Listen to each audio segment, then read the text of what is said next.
여러분 안녕하십니까? 국민대변인 신동욱입니다. 이제 정말 선거가 임박했습니다. 어제 제가 대반전의 서막이라는 제목으로 김문수 후보의 추격세가 무섭다라는 방송을 해드렸는데 물론 여론조사 기관마다 차이들이 있긴 합니다만 전반적으로 보면 김문수 후보의 상승세가 상당히 두드러지게 나타나고 있다. 이건 분명해 보입니다. 초창기에 이재명 후보가 50대 초반, 김문수 후보가 20대 후반 이런 정도의 여론조사들이 대부분이었는데 오늘 나온 여론조사 공정위 데일리안의 의뢰로 19, 20일 만 18세 이상 남녀 1000명에게 지지 후보를 물어봤더니 이재명 후보가 45.1%, 김문수 후보가 41.9%로 집계가 됐습니다. 두 사람의 격차는 3.2%포인트로 오차범위 안으로 들어온 거죠. 그리고 이준석 후보가 8%로 나타났습니다. 그러니까 김문수 후보와 이준석 후보를 합치면 그냥 산술적으로는 물론 오차범위 아니긴 합니다만 이재명 후보를 훌쩍 뛰어넘는 그런 수치가 이제 나오기 시작한 거죠. 물론 모든 여론조사가 다 이렇다 이렇게 말씀을 드릴 수는 없겠습니다만 지지율은 추세가 굉장히 중요합니다. 어느 시점에서 지지율도 중요하지만 이 추세라는 것은 계속 올라가는 사람이 있고 떨어지는 사람이 있는데 처음에 상당히 앞서가던 사람들도 추세적으로 떨어지면서 결국은 엇갈리는 경우를 우리가 종종 보죠. 지난주 초에 제가 이런 말씀을 드렸습니다. 하루에 1%씩만 따라가면 다음 주 중반쯤이면 근접하는 수치가 나올 수 있다. 이런 말씀을 드렸는데 정말로 지금 그 비슷한 양상이 나타나고 있어서 우리가 끝까지 희망을 가지고 이재명 대통령의 나라에서는 살 수 없다라는 의지와 집념을 가지고 김문수 후보를 선거운동하고 지원한다면 안 될 것도 없다. 아직 이준석 후보와의 단일화 문제도 여전히 남아있고 저희는 여러 가지 좋은 정책들을 발표할 기회도 많이 남아있습니다. 그런데 선거전이 진행되면 진행될수록 이재명 후보는 도대체 이 사람이 왜 대통령이 되어야 되는지 도무지 알 수가 없는 이상한 일만 계속 일어나고 있죠. 그동안 이 사람이 다섯 개 재판을 받고 있었는데도 그 죄를 다 없애려고 법을 바꾸고 국회를 난장판으로 만든 이런 모습들만 지금 자꾸 부각이 되고 또 그게 찔리는 게 많았는지 방탄유리 세우고 토론회 무슨 여러 토론회들이 있습니다. 대선을 치르다 보면 가장 기본적으로는 선관위에서 주최하는 3차례 공식 토론회가 있는데 이것뿐 아니라 각종 언론단체, 기자협회, 관훈클럽 이런 데서 토론회를 많이 주최하는데 일체 토론회에 응하지 않고 있습니다. 자신이 없는 거죠. 떳떳하면 토론회 왜 안 나오겠습니까? 게다가 어제 부인들 사이에 자격 검증을 해보자라는 제안을 저희 비대위원장이 했는데 그게 그렇게 발끈할 일입니까? 할 수도 있는 거죠. 무슨 심각한 선관위 토론회가 아니고 일반 방송국도 좋고 유튜브도 좋고 여성단체도 좋고 예전에 민주당에서 대통령 부인도 굉장히 중요하니까 무한 검증해야 된다 이런 얘기들을 많이 했습니다. 김건희 여사 얘기 때도 그런 얘기들 많이 했고 근데 이제는 김혜경 여사가 설란영 여사에 비해서 너무 비교될 것 같으니까 살아온 삶이 너무 비교될 것 같으니까 예를 들면 이런 거겠죠. 두 사람 다 경기지사를 지냈습니다. 이재명 후보가 경기지사 지내는 동안에 부인 김혜경 여사가 법인카드로 제수용품도 사고 과일도 사고 초밥도 시켜 먹고 이런 여러 가지를 하는 것이 당연한 일인 것처럼 또 도청 공무원을 개인 비서처럼 심부름 시키고 과일 사오게 하고 샐러드 사오게 하고 이런 일들을 너무나 당연한 것처럼 주장을 해왔는데 김문수 후보 부인인 설란영 여사가 이렇게 딱 한마디로 정리했습니다. 나는 법인카드 써본 적 없다. 똑같은 경기도에서 일어난 일입니다. 다른 곳이 아니에요. 완전히 살아온 방식이 다른 겁니다. 사람의 퀄리티가 다른 겁니다. 김문수 후보는 어떻습니까? 경기도에 광교 신도시 개발하고 판교 개발하고 삼성전자 공장 짓고 이런 엄청난 GTX 만들고 이런 엄청난 개발을 하면서도 하나 지저분한 흔적을 남긴 게 없잖아요. 아파트 한 채 산 적이 없잖아요.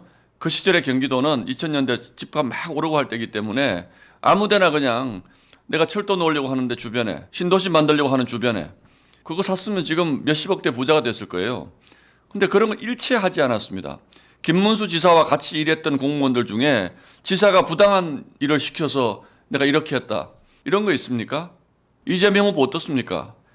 대장동 개발하면서 엄청나게 큰 수천억 원대의 돈이 정체불명의 민간업자들에게 흘러갔고 백현동 아파트 브로커에게 거액이 건너갔고 무슨 청년 기본소득 한다고 김문수 지사가 경기도 곳간 불려놓은 거 다 탕진하고 기껏 한다는 자랑이 무슨 남양주에 계곡 정비했다 이런 거 자랑하고 있지 않습니까?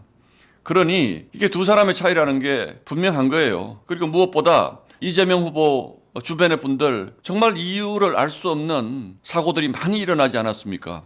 그 김문기 전 처장 이분 문제는 그 사람을 몰랐다 그래가지고 지금 재판까지 받고 있는 이런 상황이고 이 두 사람의 경기도 지사 시절의 일을 생각을 해보면 뭐 그쪽에서는 탈탈 털면 먼지 안 나오는 사람이 어디 있냐 이렇게 자꾸 주장을 하지만 먼지가 나와도 웬만큼 나와야지 우리가 용납할 수 있지 않겠습니까? 먼지 한 톨 안 나오는 사람도 있는데 이거는 뭐 먼지가 나와도 그냥 포대기로 나오는 사람하고 비교할 수는 없는 거죠. 그래서 김문수를 지금 우리 유권자분들이 새롭게 발견해 가고 있다. 저는 자신 있게 그 말씀을 드릴 수가 있고요. 오늘 김문수 후보가 발표한 것 중에 정말 중요한 것 짤막하게 좀 설명을 드리겠습니다. 정치를 판가리합니다. 정치개혁안을 발표를 했습니다. 정치를 판가리합니다. 이재명처럼 때 많이 묻은 사람이 대통령이 되어서 대한민국에서 앞으로 이런 사람을 대통령으로 뽑을 수는 없는 거죠. 김문수 후보가 가진 생각은 분명합니다. 지금 우리나라의 정치 체제가 더 이상 대한민국이라는 이 거대한 국가를 감당하기에는 너무 어렵다라는 것이 김문수 후보의 생각입니다. 그래서 첫 번째, 나는 3년만 하겠다. 이렇게 공약을 했습니다. 어떤 분들은 뭐 이걸 가지고 권력 의지가 없는 것 아니냐 이렇게 얘기하는데 지금 이 시국이 권력 의지를 운운할 때가 아닙니다. 지금 과거에 때 많이 묻은 정치인들이 계속 정치하겠다. 이게 용납할 수가 없습니다. 특히 민주당은 그 386 과거 운동권, 기득권 세력들이 계속 지금 권력을 가지고 이 나라를 좌지우지하려고 하지 않습니까? 제가 독재 본능이 있다 이렇게 표현을 드렸는데 문재인 정부가 들어서고 나서 그 소위 운동권 정치 세력들이 뭐 이렇게 그냥 5년만 집권해서는 안 된다. 적어도 20년은 집권해야 된다. 이런 얘기들을 아무렇지도 않게 얘기했습니다. 그게 독재입니다. 한 사람이 계속 집권하지 않더라도 자기네들 계속 권력 잡는데 방해되는 사람들 싸그리 밀어버리고 우리가 계속 정권 잡아야 되겠다. 그게 바로 독재적인 발상입니다. 그러나 김문수 후보는 깔끔하게 3년만 정치하면서 우리 사회의 잘못된 정치 제도들 싹 다 바꿔놓고 미래 세대들에게 대한민국 물려주겠다. 말만 그렇게 하는 것이 아니고 우리 내각의 3분의 1을 40대 이하의 젊은 층에게 할당하겠다. 이렇게 또 약속을 했습니다. 지금 대한민국은 지금 운동권 세력, 386 기득권 세력들이 계속 권력을 잡으려고 하는 이런 구도를 가지고는 세계와의 경쟁에서 이길 수가 없습니다. 이제 3년으로 임기를 단축하면 지금 2025년이니까 2028년에 23대 국회의원하고 다음 대통령을 한꺼번에 뽑는 겁니다. 지금 이런 상태로는요, 올해 대통령 선거하죠, 내년에 지방선거 해야 되죠, 또 2년 뒤에 또 총선 치러야 되죠, 그리고 또 2년 뒤에 대통령 선거 치러야 되죠. 이게 거의 1년에서 2년 사이로 대한민국은 선거하다 망할 겁니다, 아마. 얼마나 지금 벌써 몇 달째 나라가 멈춰서 있습니까? 그래서 4년 중임제로 기원을 하고 오는 2028년부터는 같은 해 총선하고 대통령을 한꺼번에 치르면 그 국가 예산 낭비되는 것도 상당히 막을 수가 있을 겁니다. 그리고 국회의원 수도 10% 감축하겠다. 의원 수를 줄이겠다고 하는 것은 국회 기득권을 포기하겠다는 가장 상징적인 장면이고 이게 모든 공공개혁의 동력이 될 거다.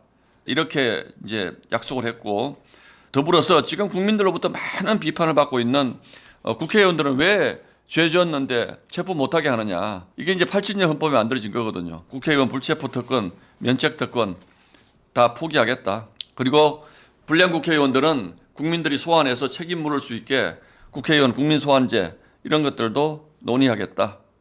이런 좋은 정책들, 정치개혁, 정치의 판을 갈 수 있는 좋은 정책들을 오늘 많이 내놨습니다.